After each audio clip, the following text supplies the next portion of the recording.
Venod Sharma is an Indian politician, the founder of the Jan Chetna Party and father of Manu Sharma.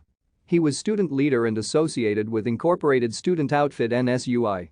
He made into political mainstream when he was elected as MLA from Banur in 1980 Punjab Assembly election. In next Assembly elections he lost to Kanwaljit Singh. He was formerly a member of the Indian National Congress, which he represented as a member of Legislative Assembly from Banur, Punjab, then Member of Parliament in the Rajya Sabha, and as a member of Legislative Assembly from Ambala, Haryana. Sharma was associated with the Indian National Congress for 40 years. He was elected to the Rajya Sabha as an incorporated candidate from Punjab on 10 April 1992. He retired from that role at the 1998 elections. In 1999, he resigned from the Indian National Congress under pressure during 1999 Indian general election after his son Manu Sharma carried out the infamous Jessica Lal murder case and Venod Sharma allegedly tried to bribe a witness to save his son and his reputation. Thank you for watching.